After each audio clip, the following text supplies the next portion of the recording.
Halo teman-teman gue kembali lagi di obrolan santai baik edukasi seri kelima. Kali ini akan ditemani oleh saya Novi Carvajal. Baik edukasi adalah program yang mengulas informasi di dunia olahraga bersepeda yang diinisiasi oleh Perkumpulan Rodaria. Baik edukasi yang kelima kali ini kita akan mengangkat tema Merdeka Bersepeda Keliling Dunia. Kali ini saya akan ajak ngobrol Mas Hakam Mabruri, petani asal Malang yang berhasil umroh ke Tanah Suci menggunakan sepeda. Dan setelah kembali ke tanah air, beliau katanya ini rencana buat mengunjungi beberapa negara lain. Penasaran? Ayo kita mulai ngobrol. Halo Mas Hakam, apa kabar Mas? Halo, Waalaikumsalam, Mbak. Apa kabarnya Jelas nggak Mas? suara saya? Kedengeran Mas? Alhamdulillah, Mbak. Ya, Alhamdulillah baik ini, Mbak.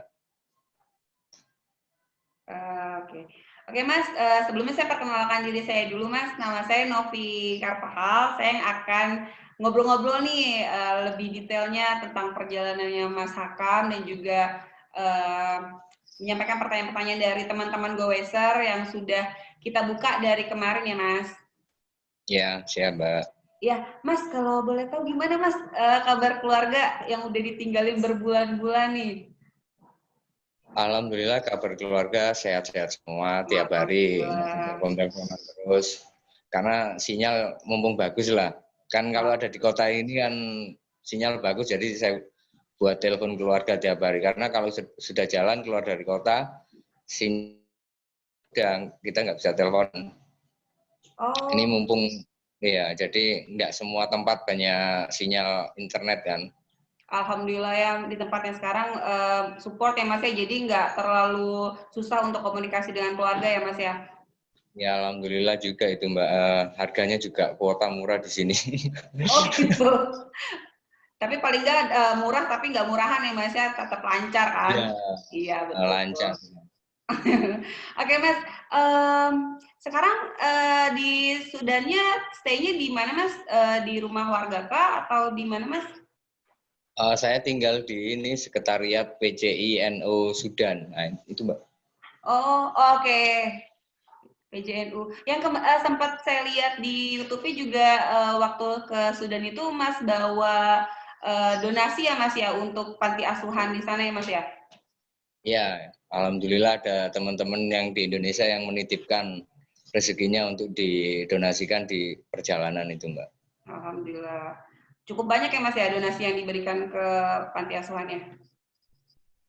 Ya, panti asuhan, apa itu terus Panti jompo jompo ya. juga. Oke. Yang waktu di Mesir itu ke panti jompo dan panti asuhan. Hmm. Kondisi di sana gimana Mas? Sedang pandemi seperti ini? Sudan memang peraturannya sekarang belum buka, tapi masyarakatnya sudah pada keluar semua, Mbak. Karena kalau enggak keluar ya daripada mati kelaparan. Kelaparan betul. Karena di sini beda dengan di Indonesia. Kalau di Indonesia kita bisa makan nasi, di sini makannya kan roti. Hmm. Untuk roti ini harus beli, jadi harus antri mereka, enggak bisa bikin sendiri di rumah masing-masing. Karena untuk Gitu. terigunya juga mahal, kalau beli di toko roti itu jauh lebih murah. Oke. Berapa Mas kalau boleh tahu untuk roti di Sudan? Untuk roti itu sekitar kalau beli 50 pon itu 5.000, itu sudah dapat satu kresek merah itu Mbak. Kalau beli di tokonya. Oke. Tapi kalau bikin sendiri ya terigunya aja sekitar 10.000 per kilo. Wah, menarik ya Jadi makannya jauh roti. jauh lebih murah beli sudah matang gitu karena subsidinya ke toko-toko roti kayaknya. Oke, tapi Mas Hakam sendiri makannya di sana berarti roti atau ada beras juga yang dijual di sana?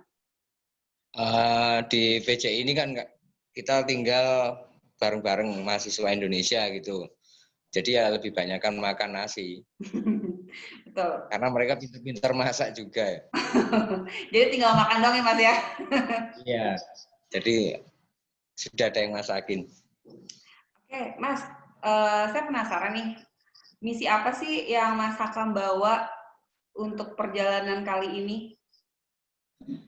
Misi Holy Journey Cycling Trip ini salah satunya itu untuk pertemanan lintas agama gitu Mbak. Jadi mensiarkan bahwa Islam itu adalah agama yang rahmatan lil alamin. Jadi saya sering singgah ke tempat-tempat non muslim juga gitu. Ngobrol tentang kebersamaan. Jadi kita yang diomongin itu tentang persamaan-persamaan aja tanpa membahas perbedaannya di mana gitu, kita nggak cari itu. Lebih ke sharing ya Mas ya.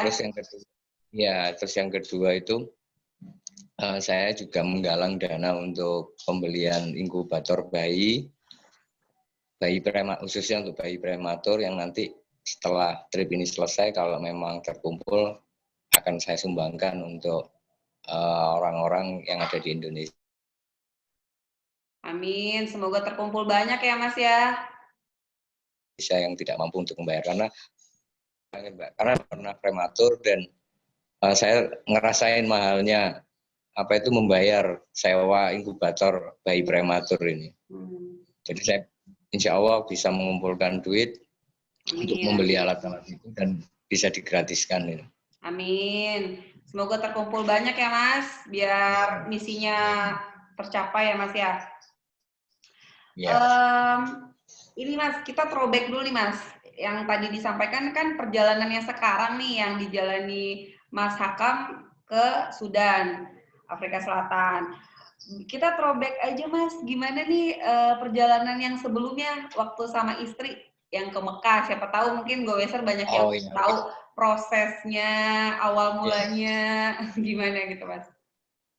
Iya, banyak yang penasaran dengan yang trip yang awal karena yang awal itu mendadak banget gitu ya.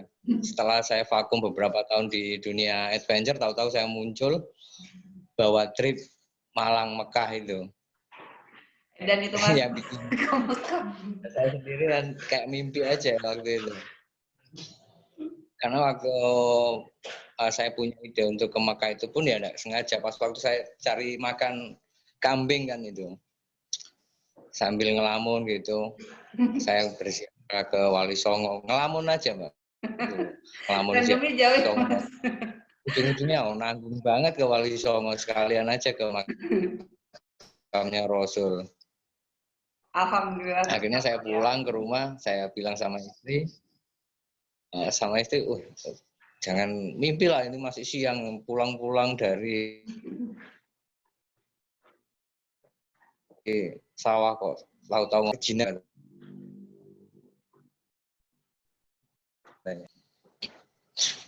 Suka tahu-tahu ngomong mau umroh. Baru setelah itu saya jelaskan prosesnya seperti ini yang akan saya tempuh. Dan alhamdulillah sampean juga. Alhamdulillah. Ya memang semua berawal dari mimpi lah. Tuh Mas. Mimpi itu memang harus yang tinggi ya Mas ya, biar kita ada motivasi buat mengejar mimpinya Mas ya, betul? Iya. Kan gratis juga mimpi itu. Iya, betul. Mumpung masih gratis ya Mas ya. Iya. Kalau misalkan istrinya waktu awal mulai diajak itu sempat menolak langsung atau langsung ayo gitu kan, ada juga tuh yang kayak pengen random gitu ayo gitu, atau coba pikir-pikir lagi atau begitu pas waktu istrinya pertama kali diajak? Saya waktu saya cek sebelum dia jawab sudah langsung saya jawab dulu. Kamu mau ikut, ayo. Kalau enggak ya sudah saya berangkat sendiri gitu. Jadi ya udahlah ikut. Jadi bagi dia kayak enggak ada pilihan. Pilihan saya persempit. Kalau dia enggak ikut berarti dia harus tinggal di rumah sendiri. Kalau ikut ya dengan segala risikonya gitu. Iya betul. Menarik banget Mas itu ceritanya bisa ke Mekah. Aduh saya aja ngebayangin jauh banget, hebat banget Mas Hakam dan istri bisa sampai sana dengan sepeda, dengan sehat. Dan juga dapat ini ya Mas ya, dapat hadiah ya Mas ya, plus ya Mas ya, dapat bayi ya Mas ya. Sebelumnya itu setiap kami periksa ke dokter untuk anak yang ketiga kan itu sebenarnya. Waktu anak yang kedua kan keguguran, anak yang pertama prematur. Nah itu sama dokter ini istrinya kandungannya lemah, harus istirahat total gitu. Kalau hamil lagi tidak boleh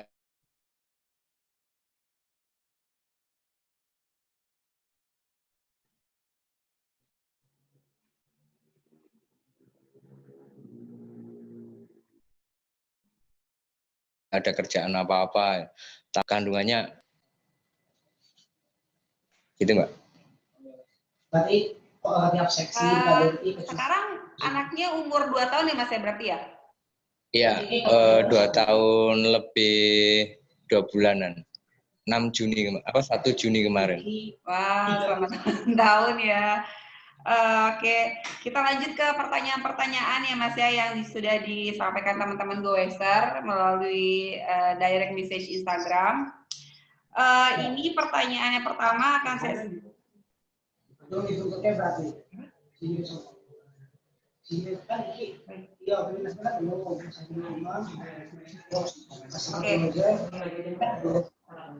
Jadi ternyata pertanyaan itu disampaikan oleh para goeser melalui komen-komen postingan di Rodaria. Untuk pertanyaan pertama ini dari akun @int.ther.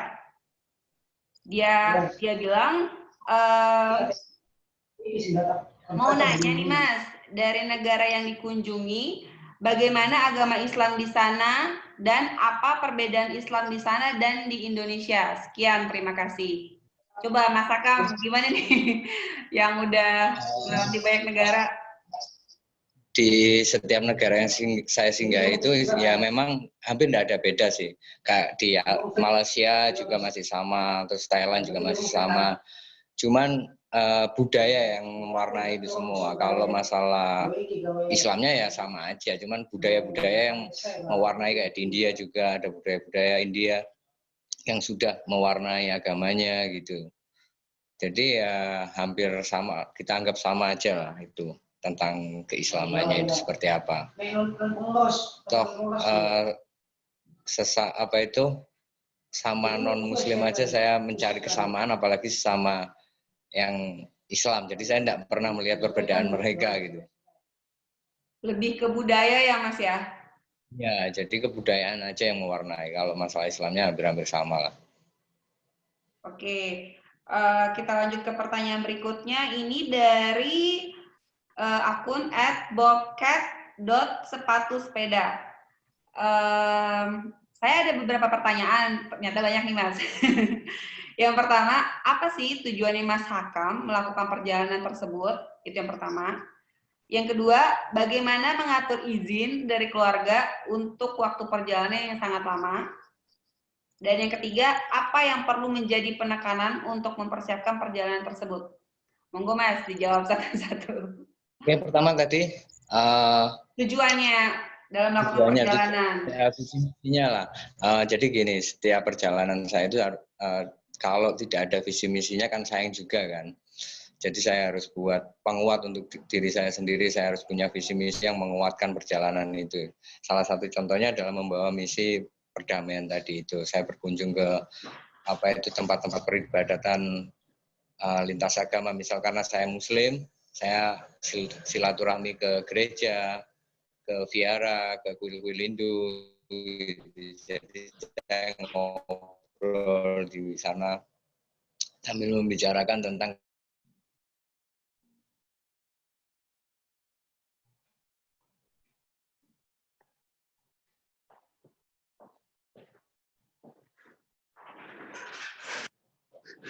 kesamaan agama ini dan visi misi agama tadi. Halo ya Mbak, tadi untuk pertanyaan kedua yang tadi apa Mbak? Lupa. Bagaimana mengatur izin dari keluarga untuk waktu perjalanan yang sangat lama? Untuk yang pertama, karena istri saya bawa, jadi saya tidak perlu minta izin sama istri. Jadi istrinya dibawa kok mau minta izin gitu. Jadi minta izin sama kedua orang tua, dan orang tua saya sudah mengenal saya mulai kecil, dan memang orang tua saya tahu kalau saya suka dengan perjalanan jauh, ya udah berangkat yang hati-hati gitu aja. Terus untuk penekanan kalau yang sekarang beda lagi, karena saya harus berangkat sendiri, maka saya harus punya alasan yang kuat untuk istri juga, karena lebih dari 1 tahun saya akan melakukan perjalanan ini. Oke, lama ya Mas ya. Atau ntar anaknya udah gede ya Mas?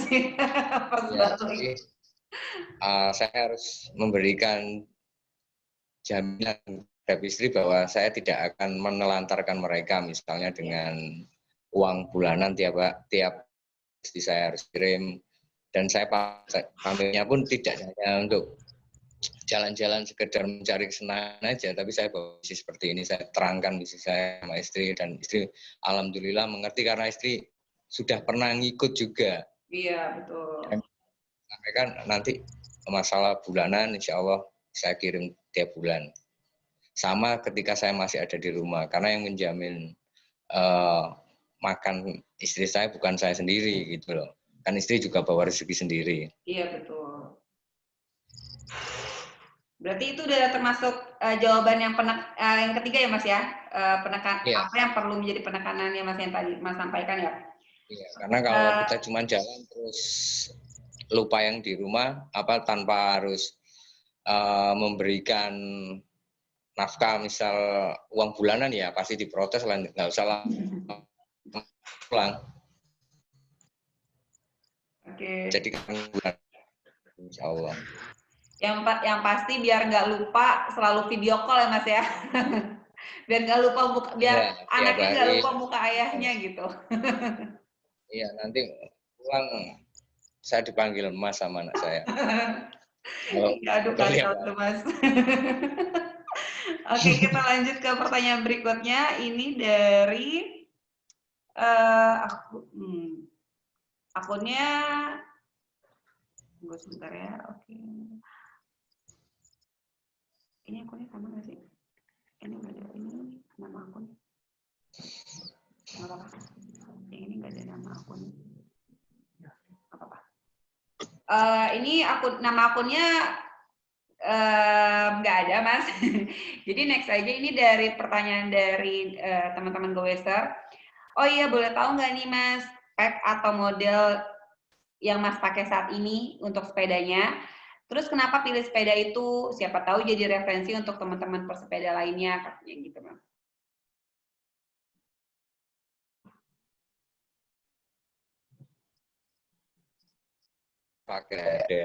Saya pakai punyanya Trail Volare Elite itu, dan itu termasuk tipe City Cross, dan City Cross ini sepertinya lebih cocok untuk touring juga, karena di daerah Afrika ini cenderung banyak flat. Kemarin itu waktu melintas antara Mesir sampai Sudan ini kan kebanyakan flat, dan banyak sudah pakai ban 29, jadi itu lumayan lah untuk mengejar kecepatan di situ. Meskipun kita touring nggak harus cepat-cepat, tapi kalau bisa lebih cepat kan lumayan, nanti pas waktu sampai di tempat istirahatnya sudah masih siang gitu. Dan kenapa saya pakai Trail juga, karena Trail adalah salah satu endorse dari dulu gitu. Jadi dari saya mulai balik lagi ke sepeda, mulai yang tandem itu juga, jadi saya minta sepeda dari pihak Trail, dan itu masih prototipe waktu itu. Tapi yang Volare ini sudah diproduksi massal. Oke, berarti gampang ditemuin ya Mas ya sepedanya ya, buat siapa tahu ada goeser yang mau mencoba mengikuti jejak Mas Hakam buat ke dunia. Termasuk sepeda ya, bukan termasuk sepeda yang mahal ya. Dan insya Allah semua rakyat Indonesia itu menjangkau lah kalau yang tipe Volare itu. Karena touring nggak harus sepeda mahal kok. Iya betul. Yang penting bisa berjalan gitu aja, Mbak. Gelinding. Iya betul-betul Mas. Next-nya, Mas, ini dari salah satu teman goeser juga. Mas, adakah kesulitan untuk goes di negara-negara tertentu saat pandemik seperti ini? Kalau kesulitan waktu pandemi pasti ada lah. Karena kemarin kan sempat lockdown, jadi 1 bulan penuh saya tidak keluar rumah. Meskipun untuk sekedar keluar, kan di sini ada yang belanja, teman-teman bergantian untuk belanja ke pasarnya, 1 orang gitu aja. Yang lain diam tinggal di rumah, jadi salah satu kesulitannya itu. Dan kalau kita nekat keluar, urusannya kan beda juga, kita warga asing di sini. Apalagi kita terlihat orang Asia. Nanti dikira orang Cina.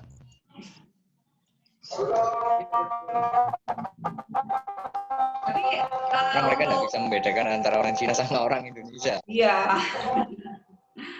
betul. Dan lagi juga Mas Hakam waktu sampai sana itu sebelum pandemi ya Mas ya? Ya, saya masuk ke Sudan itu di bulan Februari. Jadi saya saya terbang dari Jakarta itu Desember, nyampe Kairo karena kaget kan musim dingin di Kairo. Sedangkan di Jakarta kan panas banget. Iya, betul. Saya kaget, saya sempat sakit, baru nyampe langsung sakit 2 minggu. Habis itu keluar dari Mesir menuju Sudan ini masih musim dingin. Jadi sekitar bulan Januari saya berangkat dari Mesir menuju Sudan. Sampai di Sudan Februari awal saya masuk sini sambil menunggu visa Ethiopia. Setelah visa Ethiopia dapat, lockdown sudah. Mau lanjut, sudah diberangkatkan dari KBRI waktu itu. Sempat kan ada di berita ya, pemberangkatan di KBRI. Iya. Berangkat hari itu, sorenya dapat kabar perbatasan tutup, saya tidak bisa lanjut. Wah, sayang sekali Mas Saya ya. balik lagi ke PCI ini dan sampai sekarang tinggal di PCI NU Sudan. Ya untungnya ada PCI NU Sudan di sini, kalau parah lah. Iya, betul. Berarti waktu pas Mas sakit itu penyesuaian cuaca itu sempat sakit setelah rada sehat Mas lanjut lagi. Maksudnya perlengkapannya apakah sudah sesuai atau yang ada aja gitu? Saya memang bawa obat-obatan dari Indonesia. Saya sudah persiapkan kalau nanti saya sakit, saya sudah bawa obat-obatan, saya pakai waktu saya sakit, jadi saya tinggal ngobatin sendiri aja. Selama 2 minggu saya istirahat.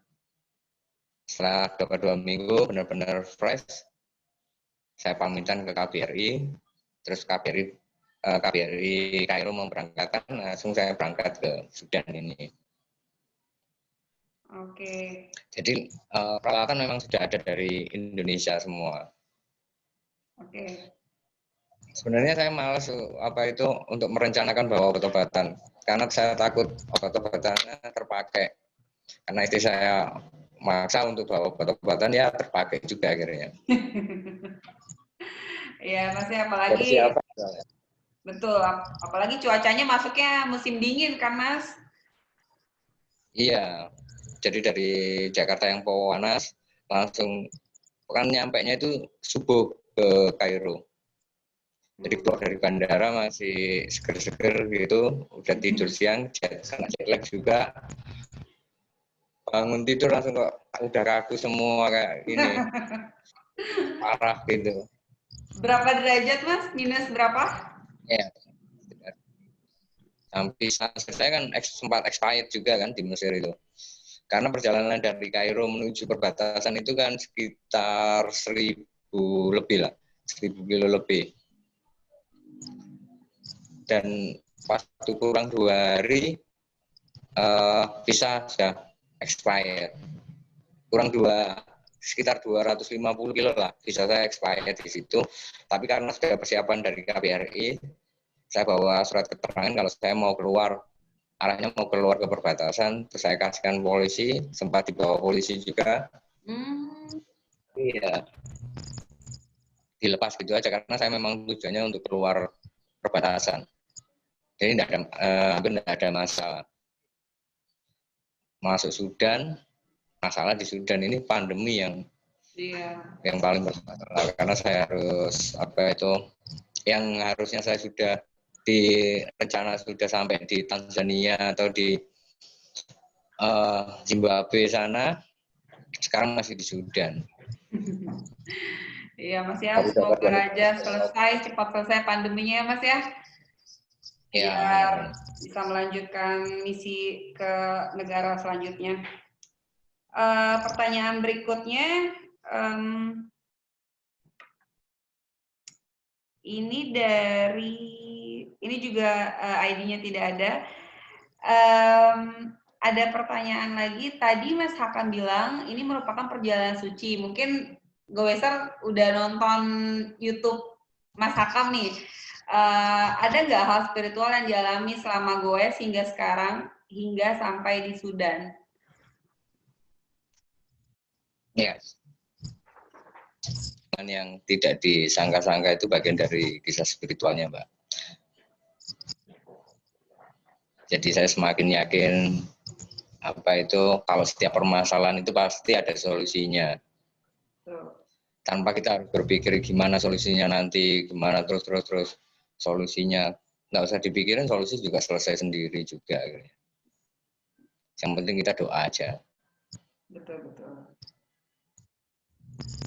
Jadi meminimalisir tentang memikirkan sesuatu yang belum pasti terjadi lah.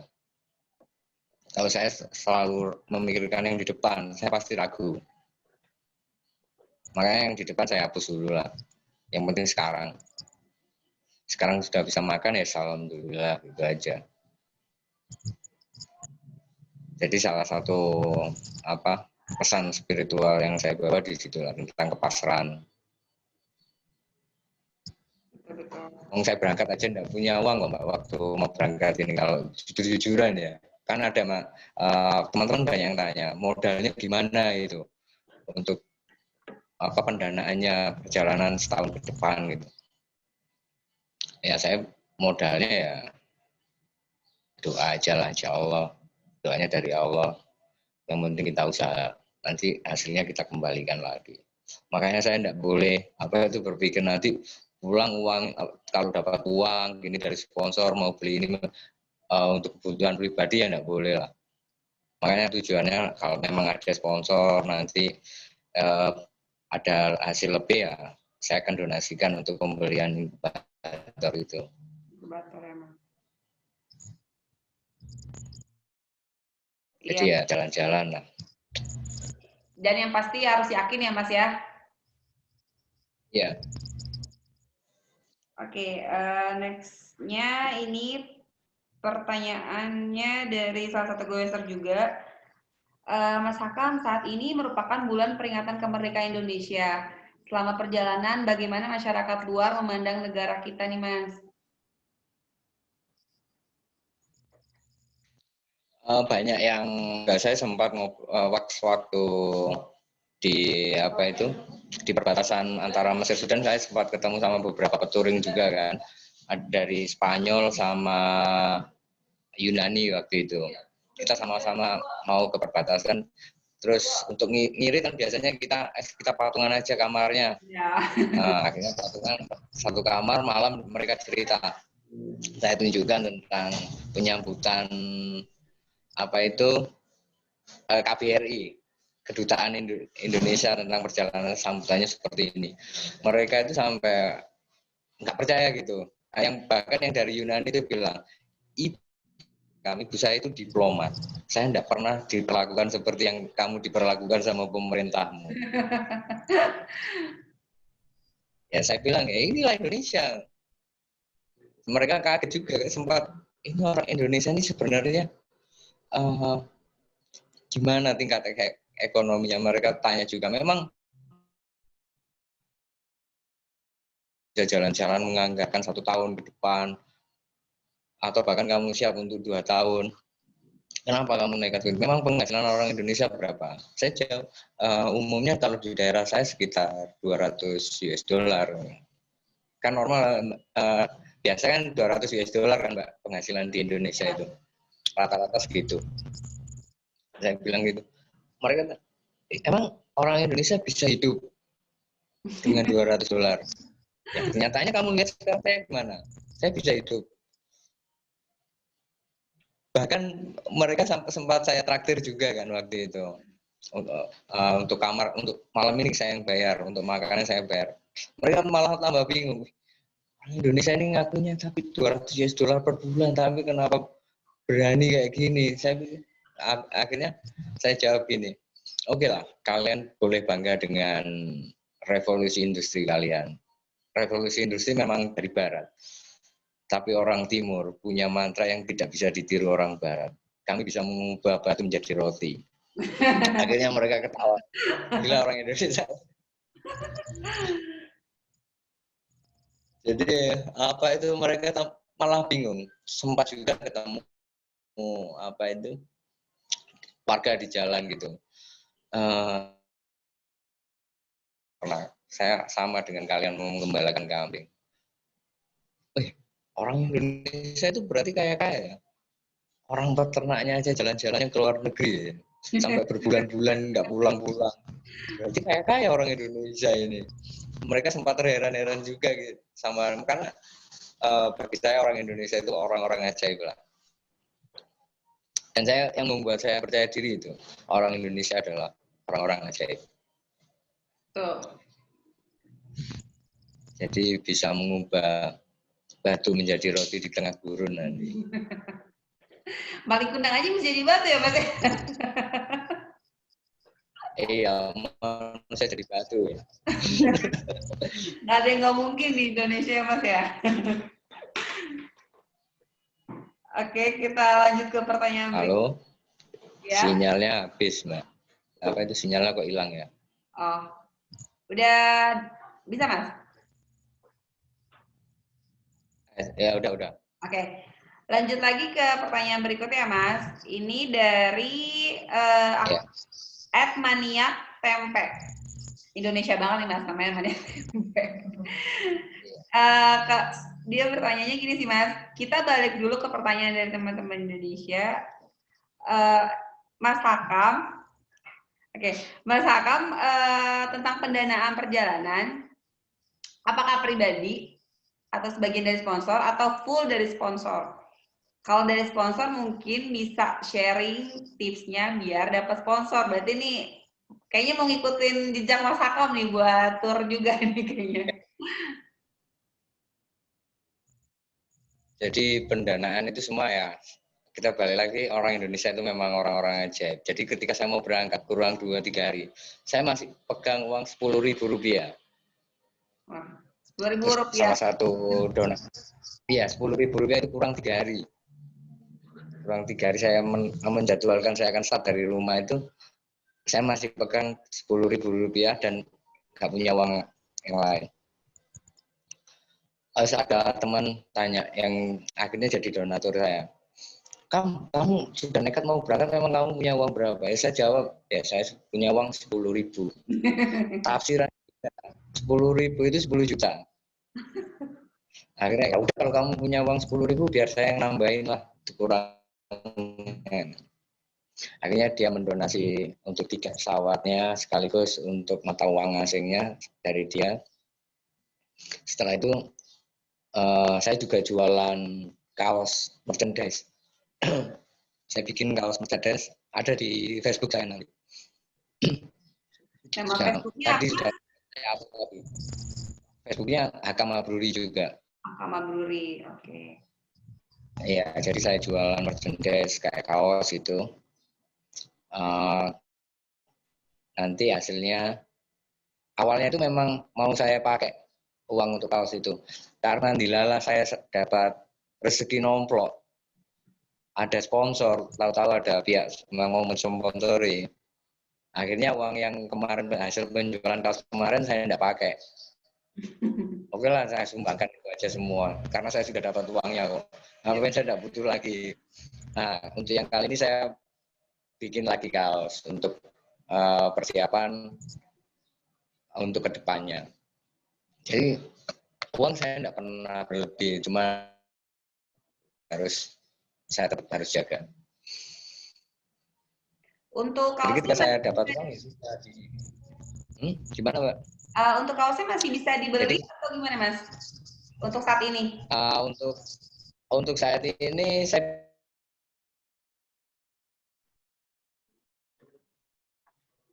bikin lagi yang baru Mbak, untuk apa itu edisi Holy Journey Expedition Sudan ini. Khusus untuk ekspedisi Sudan ya? Jadi saya bikin ada di story WhatsApp saya itu untuk ekspedisi Sudan. Jadi saya menceritakan apa yang saya lihat di Sudan itu di kaos itu. Wah, keren. Mungkin goeser bisa Guys, untuk pengalaman. ke Facebooknya Mas Haka Mabruri untuk cek kaos terbaru ya Mas untuk untuk yang seri ekspedisi Sudan ya Mas ya. Atau mungkin di Instagramnya Ya. Di Instagram tadi Mbak kan apa itu ide gambarnya baru selesai tadi pagi ini loh Mbak. Jadi Oh, baru saya story di IG aja. Oke, gitu. Semoga laris manis ya Mas ya. Kaosnya biar nanti Amin. kita salurkan Amin. Ya untuk biar bisa donasi. kok biar bisa ini melanjutkan perjalanan Amin, amin, amin. lancar. Amin, amin. Untuk pertanyaan berikutnya Mas, ini dari @A2R Tama. Kendala yang paling sering dijumpai Mas Hakam dari mulai administrasi, birokrasi, dan bagaimana cara menyiasati hal tersebut? Terima kasih.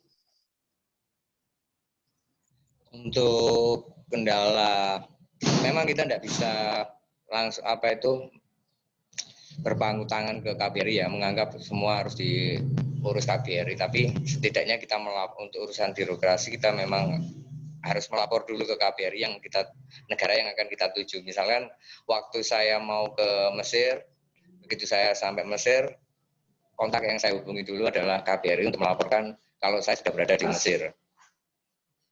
Nah, setelah saya lapor gitu kan kalau ada apa-apa akhirnya enak gitu Mbak, dan mereka juga merasa tidak disepelekan gitu. Betul.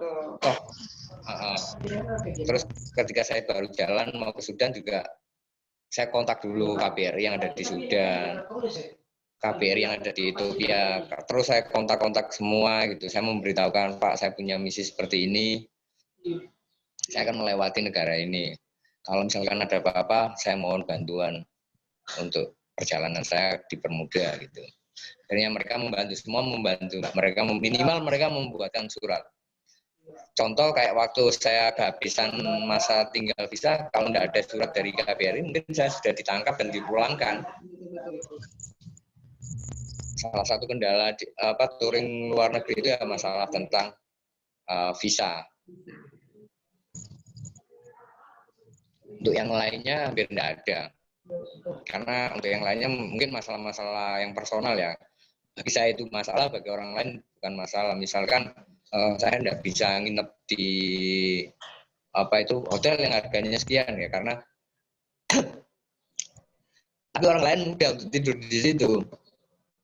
Contoh kemarin saya di daerah Abre itu sempat kan, di kota itu kecil gitu kan, cuma ada satu hotel penginapan. Saya butuh wifi, saya butuh tempat untuk nyuci, akhirnya saya masuk hotel itu, dan harga hotelnya itu per malam 28 US dollar. Bagi orang lain mungkin murah, tapi bagi saya itu sangat mahal. Tapi akhirnya saya bisa minta izin, oke lah, saya tidurnya di luar saja, bayarnya berapa gitu. Jadi kamar mandi di dalam, biasanya kan kalau kita ke hotel tidur di dalam, kamar mandi di luar gitu. Saya tidur di luar, kamar mandi di dalam gitu. Dan saya akses wifi, akhirnya dapat $3 waktu itu. Wah, murah banget. Itu bayar kamar mandinya doang berarti Mas, ya bukan bayar kamarnya. Ya, bayar kamar mandi doang sama dipinjami mesin cuci. Tapi tidur di dan luar wifi akhirnya gratis. Oke. Kalau Tidurnya tidur di di tenda. luar dikasih selimut Mas? Enggak, bawa selimut sendiri, bawa tenda sendiri di depannya gitu. Untung baik ya Mas yang punya hostelnya juga ya. Ya, pernah sempat kejadian seperti itu juga.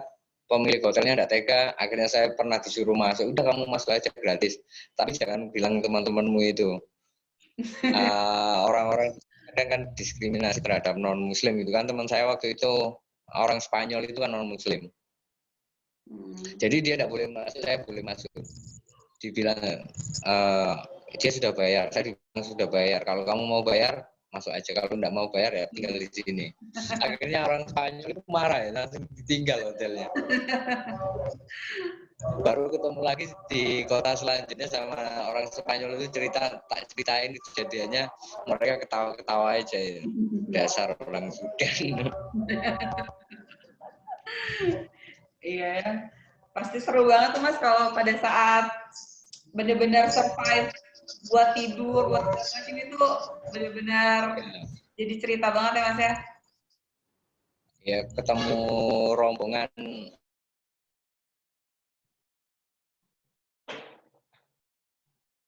apa EO Travel Agent gitu kan. 25 paketan mereka mah karena dikawal mobil, mereka semua sudah pulang. Saya chat satu-satu, yang dari Spanyol, dari Prancis, yang dari Itali, terus EO Travel Agent itu saya chat gitu kan. Bagaimana kabar kalian ini? Udah stranded di mana? Mereka bilang kami sudah di rumah semua. Kamu di mana? Nah, saya di Afrika. Oke. Kamu memang the last man standing satunya. Ya, Karena kita semua sudah pulang, kamu berdiri di sana sendiri ya. Ya karena saya nggak bisa pulang juga waktu itu.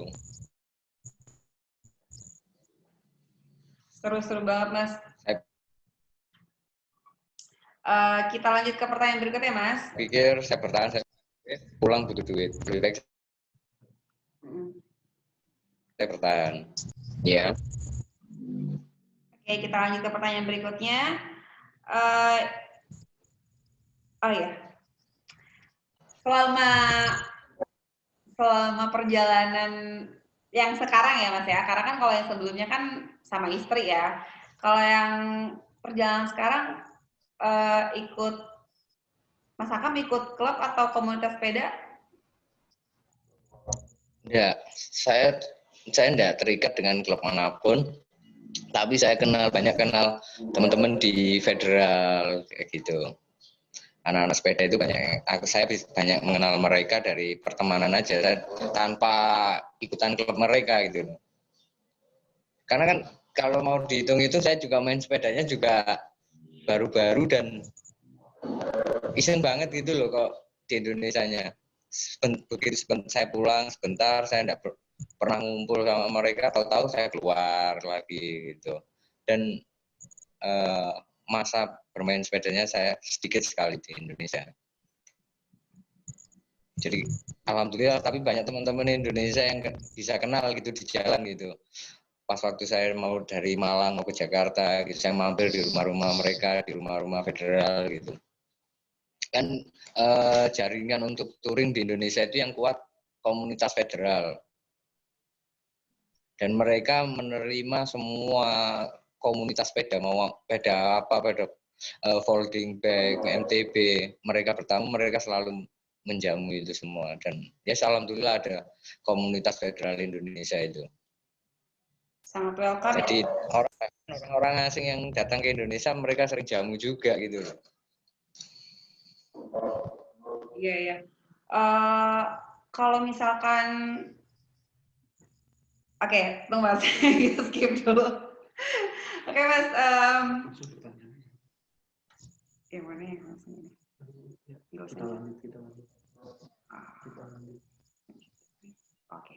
Oke, lanjut lagi ke pertanyaan dari @Furkon. Mas Hakam, saya sering mengikuti perjalanan Kang Hakam sejak mulai dengan Garwo ke Tanah Suci hingga Kang Hakam budal sendiri ke Afrika.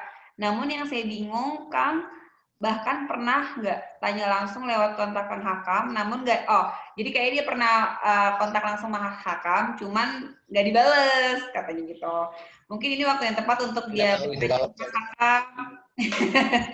Kebanyakan DM ya Mas, jadi nggak kebaca ya Mas ya.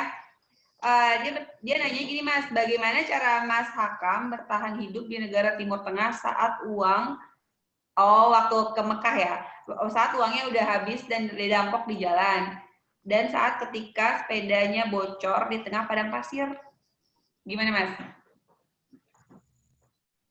Kalau sebenarnya pas waktu hilang itu kan nggak di Timur Tengah ya, yang hilangnya masih di India. Jadi ya tadi seperti yang awal saya ceritakan, sempat saya ceritakan, semua begitu ajaib, semua tahu-tahu ada yang menolong begitu. Sepeda pas bocor pun juga gitu. Jadi pas waktu itu di George, saya kan kurang bisa untuk mekanik bongkar pasang sepeda itu, saya nggak bisa. Sepeda saya bocor dan asnya itu rusak gitu loh. As roda depan itu sempat rusak bautnya gitu, karena nggak cocok saya paksain. Saya sempat, ini kalau nggak bisa saya betulin gimana ini? Ya saya berdoa aja. Tahu-tahu ada orang lewat, supir truk berhenti, nggak bisa bahasanya, nggak apa-apa, langsung dia pakai bahasa isyarat, diambil ban saya dibetulin sampai kena, dipompa, habis itu langsung dada-dada gitu aja. Bahkan pas saya aja ngobrol bahasa Inggris itu nggak bisa sama sekali dia. Akhirnya ya udah, cuman apa itu fokus benerin sepeda saya aja, orangnya itu kayak nggak ngomong gitu. Tahu-tahu selesai. Hampir setiap saya keyakinan saya itu setiap ada permasalahan tidak lama lagi Allah pasti akan menjawab gitu. Tidak perlu bisa mekanik juga.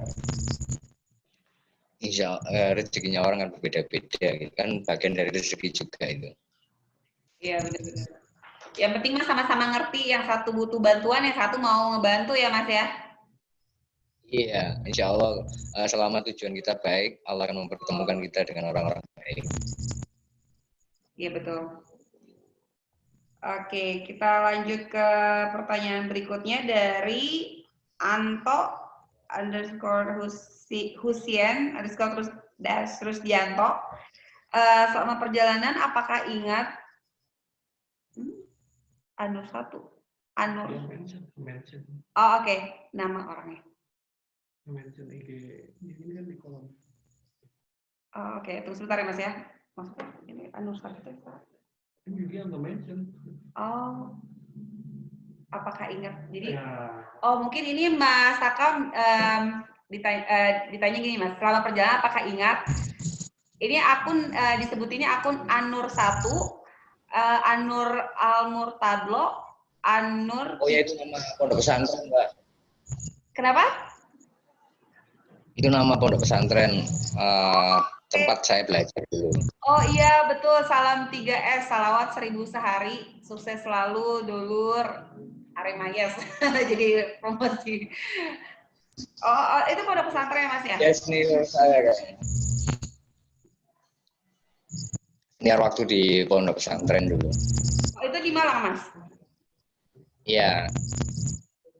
Jadi pemikiran saya banyak terpengaruh oleh pemikiran-pemikiran gaya pesantren yang ada di situ, Mbak. Makanya saya santai gitu ya, karena Pak Yai saya bilangnya nggak usah bingung-bingung masalah duit, santri kok nggak ada duit gitu, kata Pak Yai. Jadi saya nggak boleh cari duit, biarlah duit yang datang, katanya gitu. Amin. Ya alhamdulillah. Alhamdulillah bisa dijalankan terus gitu ya. Tapi Mas Hakam sendiri pernah di pendidikan pesantren atau gimana nih Mas? Jadi saya pernah di pendidikan pesantren di Anur itu, terus sempat bantu-bantu di pondok tersebut sampai saya bantu-bantu itu sampai 2004 kan. Sekitar 2004 saya kan waktu itu pondok buka SPBU, jadi saya ikut jagain SPBU-nya juga. Jadi udah seperti keluarga ya Mas ya? Ya sudah, kan pas pemberangkatan juga dari pondok pesantren kemarin itu. Berarti jadi pemberangkatan. Yang antar banyak Mas dari pondok pesantren waktu kemarin berangkat ke Sudan? Waktu nganter sih nggak sampai banyak, cuman pas waktu itu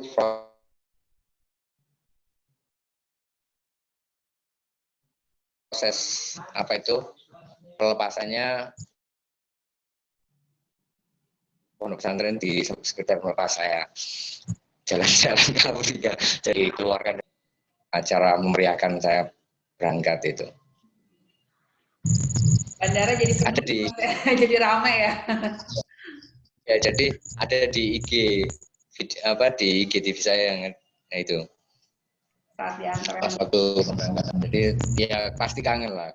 Jadi kalau saya kangen teman-teman, kangen keluarga, ya saya lihat video itu. Karena pas waktu pemberangkatan itu kan teman, saudara, keluarga semua kan pas ngumpul juga. Jadi ya, hampir teman-teman saya yang banyak pas datang di acara pemberangkatan itu. Oke. Waktu pas berangkat ke Sudan juga saya lihat di YouTube-nya anak dan istri yang masih ikut nganter juga ya. Ya, jadi anak dan istri kan waktu itu setelah dari Malang menuju Jakarta saya goes. Udah sampai Jakarta, terbang, istri saya nyusul dulu ke Jakarta sampai saya dapat visa, akhirnya ngantar saya ke bandara, saya terbang, anak dan istri pulang. Jadi Iya, yang ngantar sampai Jakarta anak dan istri. melepas bisi Mas Hakam. Oke, ini ada pertanyaan lagi dari Zaki Batur Palak. Assalamualaikum Cah Hakam. Yang pertama saya ingin katakan, saya kangen berbincang dengan jenengan Cak. Mungkin Mas Hakam, kerabat Mas Hakam, semoga Allah menjaga dan selalu melindungi perjalanan jenengan, utamanya sehat-sehat selalu, amin. Saya yakin perjalanan lintas benua ini sangat berat, banyak rintangan yang dihadapi, tapi saya percaya jenengan mampu melewatinya. Yang saya ingin tahu, pengalaman spiritual apa yang dapat dipetik ketika Cah Hakam berkomunikasi dengan non-Islam selama perjalanan, dan bagaimana jenengan menyampaikan kepada mereka bahwa Islam itu ramah dan bersahabat. Matur suwun, Cak. Dari @zaki Batpala. Oke, kalau menjelaskan secara detail habislah waktunya nanti. Memang Zaki ini teman saya, dia orang Indramayu. Kita sering ngobrol waktu ketemu, ngobrol sampai malam juga tentang apa itu Islam yang rahmatan lil alamin. Ketika saya bertemu dengan orang-orang non muslim, biasanya apa yang biasa saya ceritakan sama mereka, untuk mendekati mereka, apa yang saya ceritakan itu salah satunya ketika waktu ketemu orang-orang non muslim kayak Hindu gitu ya, otomatis saya akan bercerita tentang apa itu kisah-kisah di mereka, dan saya mencari kesamaan-kesamaannya tanpa mencari perbedaan sama sekali. Misalkan mereka, saya tahu mereka menyembah Tuhan Yang Maha Esa, saya cerita saya juga penyembah Tuhan Yang Maha Esa. Akhirnya mereka juga paham tentang Islam itu sebenarnya tidak ada kejahatan juga, yang kejahatan adalah oknum. Saya ceritakan tentang ketika ada peperang, apa itu ada terorisme gitu, mereka mengatasnamakan Islam, itu salah. Kalau kalian ingin tahu Islam yang sebenarnya, ya Islam yang sebenarnya adalah Islam yang bersahabat dengan siapa aja tanpa memandang kamu agama apa. Islam tidak pernah mengajarkan paksaan. Nah, banyak teman-teman saya yang non Muslim juga akhirnya mau berteman, dan sampai sekarang mereka juga kontak-kontak terus. Mereka salah satu keyakinan saya itu mereka mendoakan juga. Jadi meskipun kita berbeda agama, tapi kita saling mendoakan yang terbaik untuk kita semua. Amin. Betul, apalagi karena zaman sekarang kan memang banyak banget yang mengatasnamakan agama ya Mas ya. Iya, sedikit-sedikit agama. Padahal agama tidak pernah mengajarkan kekerasan gitu. Oh, betul sekali. Agama selalu mengajarkan kita untuk bermusyawarah terlebih dahulu sebelum kita menentukan apa yang akan terjadi untuk kemaslahatan bersama gitu. Ya.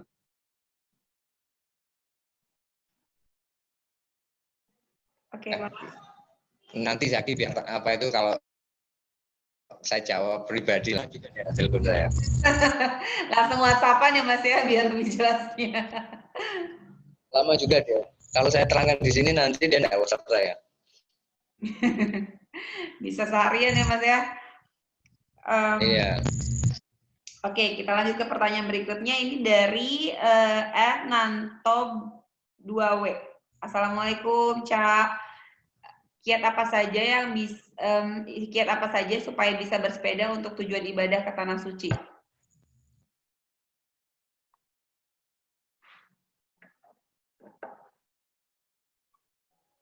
Halo Mas Akam. Wah, habis ya. Halo Mas. Halo. Ya, untuk kiat pertama yang kita lakukan adalah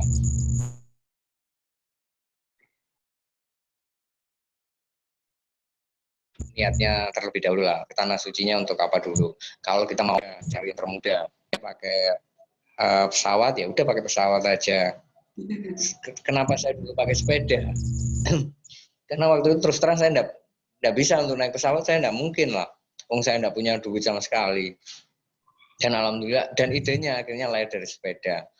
Nah, ketika saya punya ide bersepeda ke Tanah Suci, saya enggak boleh egois untuk, saya hanya untuk beribadah ke Tanah Suci, tanpa membawa misi sosial juga. Saya harus berbagi juga dengan alam yang saya lewati. Minimal kita berbagi doa lah. Jadi ketika saya ketemu orang, ada beberapa donatur ngasih donasi gitu, langsung saya potong duit itu. Ini sama istri saya bilang ini untuk jatah orang-orang jalan gitu juga. Jadi setiap kita berjalan kita harus berbagi, minimal ya bikin orang tersenyum di jalan lah. Kita mampunya kasih 10.000 ya udah kasih 10.000 aja tiap orang. Setiap ketemu orang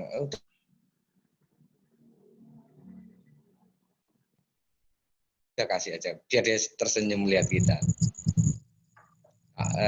Kalau semua senyum pada kita, insya Allah alam pun akan tersenyum, dan itu adalah kekuatan terbesar. Pribadi ya susah karena nggak banyak doa nanti. Kan kita butuh banyak didoakan banyak orang. Betul.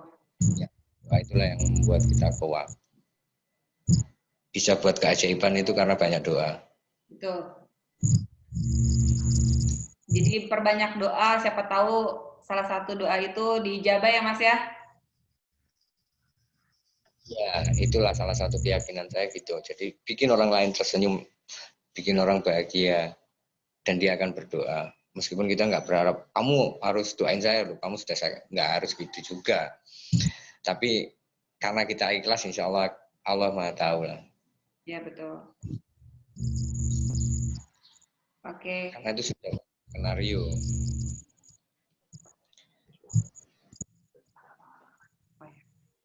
Oke, nextnya ini dari Lord Member.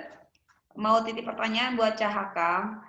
Kasih tahu dong tips packing sepeda biar bisa masuk bagasi pesawatnya ringkas tapi juga aman. Gimana tuh Mas?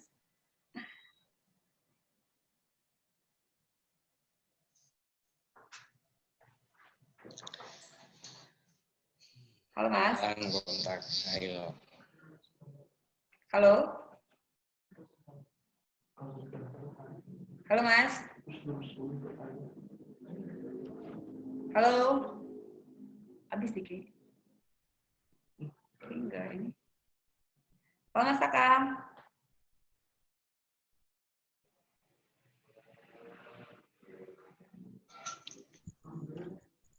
Halo Mas. Halo, barusan hilang sinyalnya Mbak. Oh iya, saya ulangi ya Mas ya pertanyaannya. Ini dari Lord Member. Titip pertanyaan untuk Cahakam. Kasih tahu dong tips packing sepeda biar bisa masuk bagasi pesawatnya ringkas tapi juga aman. Gimana tuh Mas? Ya cari kardus sepeda, di packing kayak sepeda baru gitu aja. Insya Allah itu sudah aman. Gampang banget. Asalkan jangan lebih dari 30 kilo per kotaknya. Jadi kalau lebih dari 30 kilo nanti tidak boleh masuk bagasi. Selama di bawah 30 kilo masih bisa itu. Jadi pisahkan aja nanti peralatan dan sepedanya. Oke. Kalau waktu sepeda panjang saya jadikan 2 malah. Waktu kan bobotnya lebih. Iya Mas? Waktu sama istri itu kan packingnya itu harus pas waktu pulang kan itu harus di packing gitu kan, jadi harus jadi dua bagian gitu karena lebih dari 30 kilo. Kalau yang kemarin kan sepeda saya bobotnya cuma 12 kilo tambah kardus sekitar 20, tambah penir segala macam, ya udah 30 pas nanti. masuk semua bagasi. Iya, saya lihat kayak satu kotak besar gitu ya Mas ya yang waktu ke Sudan ya.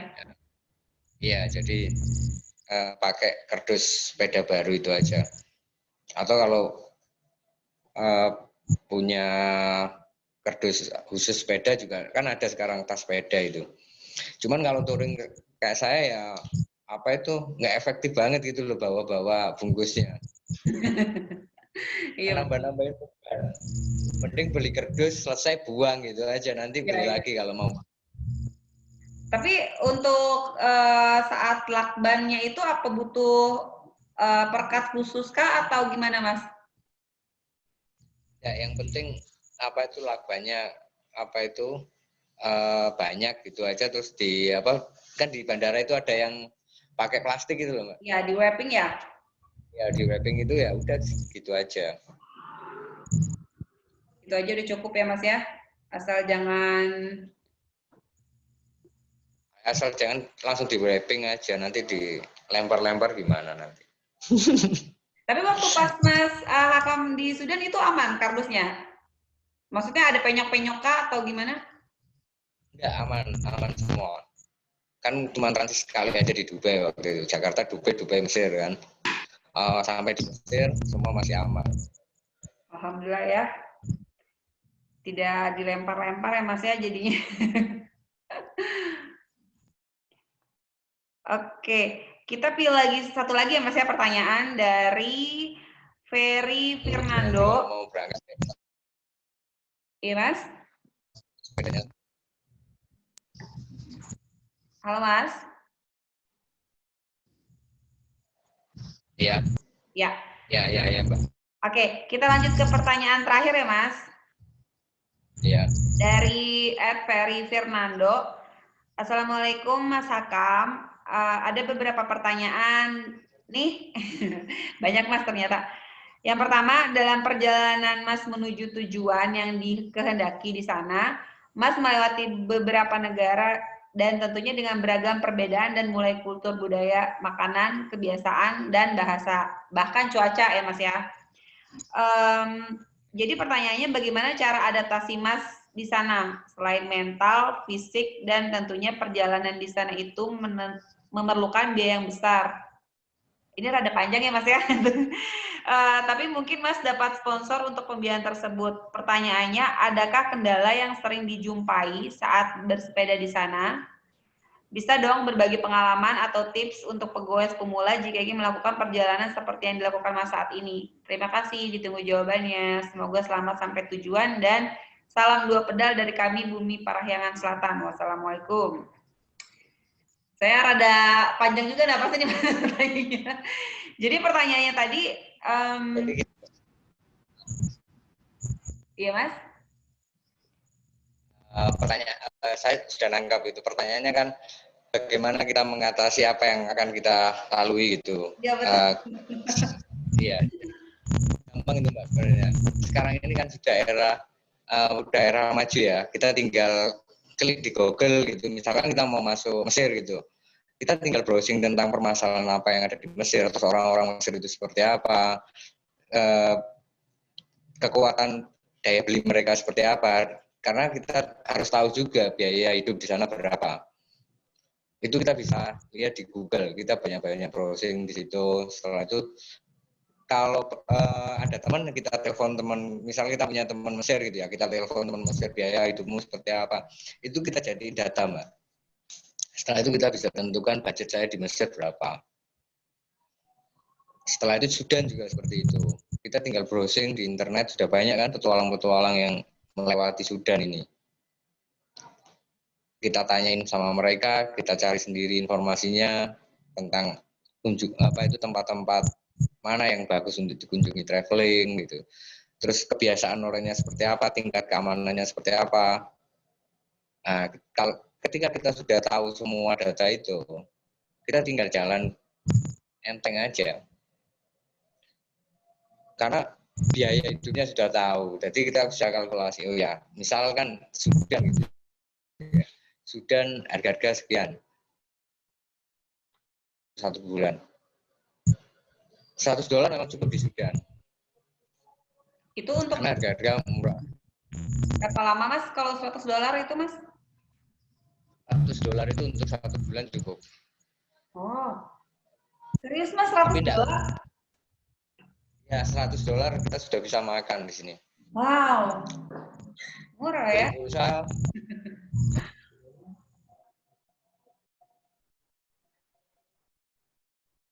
Ajar nih. rokok aja murah banget di sini, Pak. Waktu saya baru sampai ke sini itu sekitar kalau dirupiahkan sekitar Rp2.500 itu. Murah banget. Murah banget.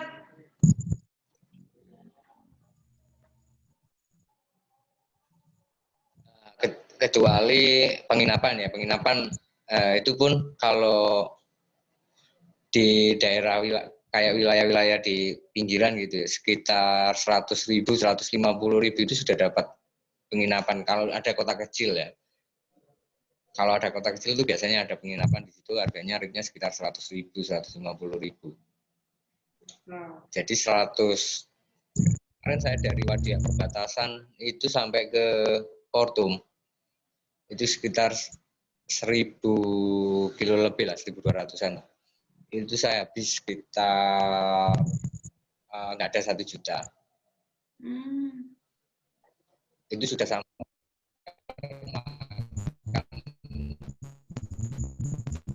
rokok semuanya lah juga $100. Bahkan sekitar $60 lah itu. $60. Untuk biaya itu. Saya sampai di ibu kotanya di Khartoum ini, saya rata-rata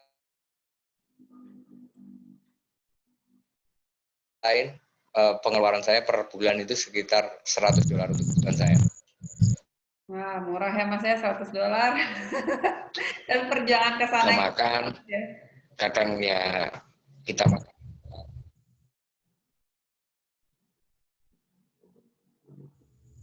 Ya murah banget, makanya saya beli ikan cuma 5.000 itu. 5.000 rupiah sudah dapat 1 kilo. Itu di YouTube ada, di channel YouTube saya ada. Wah, murah banget. Kambing kemarin pas kurban saya sempat beli itu 2 juta itu sudah besar banget itu di sini. 2 juta. Kita sudah dapat kambing besar. 7,5 juta sudah dapat sapi. Wow.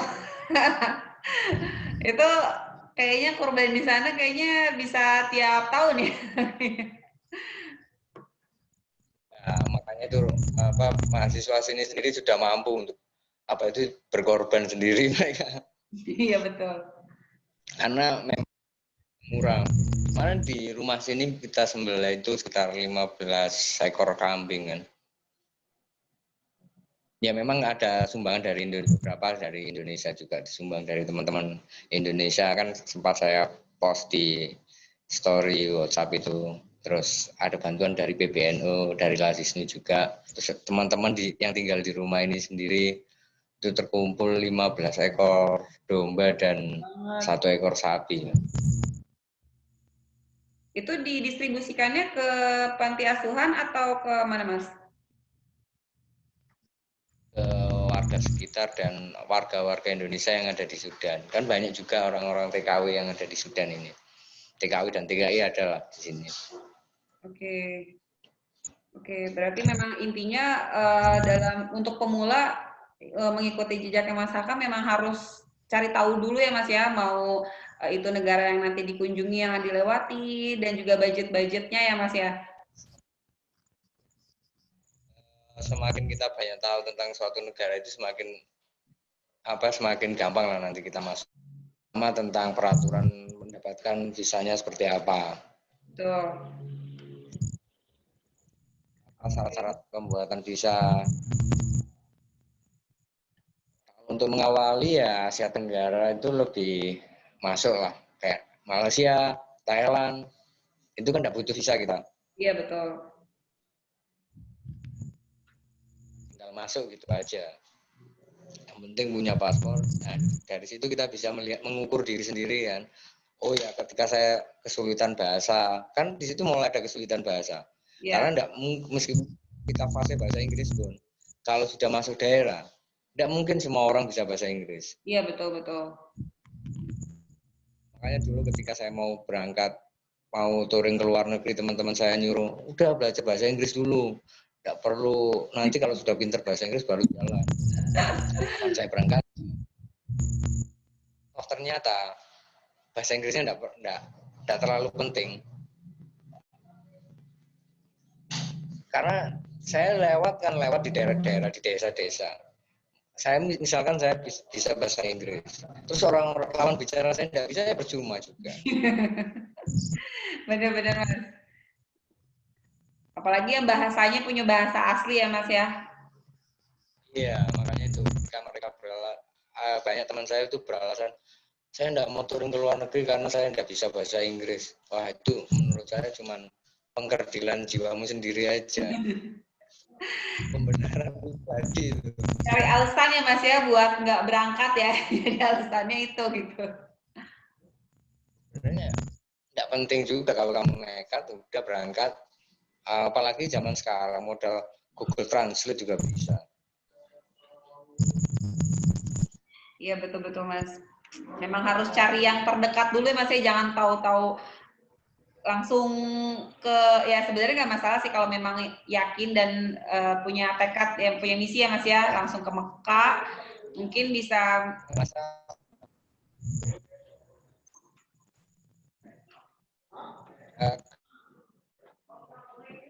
Iya Mas? Langsung jauh pun tidak ada masalah, cuman untuk mengetahui kemampuan kita sendiri untuk try out lah dulu ke negara-negara terdekat yang culture-nya itu tidak jauh beda. Kalau Asia Tenggara kan nggak beda jauh dengan kita, kebiasaan orang-orangnya, makanannya, baca juga aja gitu.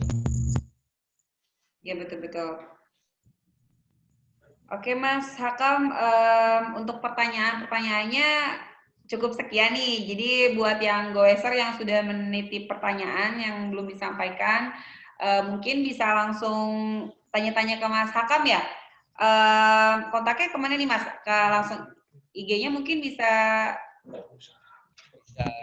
langsung komen di IG saya atau DM di IG saya, pasti saya balas. Kalau pas nggak kebalas itu pas biasa di Facebook kadang info kan pakai Messenger. Iya nanti kalau jadi ya gimana mau balas. Jadi mungkin kalau misalkan belum dibalas, iya Mas? Nanti ke IG, DM minta nomor WhatsApp, nanti pasti saya kasih. Ya, untuk goeser mungkin bisa langsung kontak ke IG-nya Mas Hakam, Hakam Mabruri. Mungkin nanti kalau memang masih belum dibalas, mungkin Mas Hakamnya masih sibuk ya Mas ya. Jadi jangan berkecil hati. Jadi masih tidur. Masih tidur, betul. Atau masih di perjalanan? Iya betul Mas. Oke, untuk yang sudah nama-nama yang tadi sudah disebutkan, nanti akan ada panitia yang menghubungi teman-teman untuk diberikan merchandise dari yang pertama dari Kaposia berupa jaket, sepeda, dan lari, dan dari CKS jersey sepeda dan topi sepeda, dan juga OFDY yaitu berupa tas sepeda. Merek-merek tadi disebutkan merupakan merek-merek yang support untuk kegiatan-kegiatan olahraga di Indonesia. Jadi buat yang penasaran produk-produknya bisa langsung kunjungi Instagramnya atau toko-tokonya. Terakhir nih Mas, rencananya nih setelah perjalanan ini mau ngapain? Yang pasti pulang dulu setelah pandemi selesai kan, pulang dulu nih Mas, atau mau langsung melanjutkan? Oh, setelah sampai pulang di Indonesia mungkin saya bikin adventure yang baru lagi lah, sepeda atau di main perahu di sungai gitu kan bisa juga. Main perahu, betul. Halo? Bisa, ya bisa main perahu atau cobain main motor lagi. Touringnya pakai motor gantian.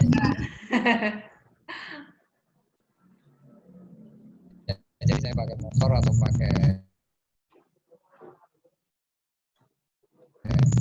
kayak untuk menyusuri sungai-sungai yang ada. Tergantung nanti lah setelah pulang.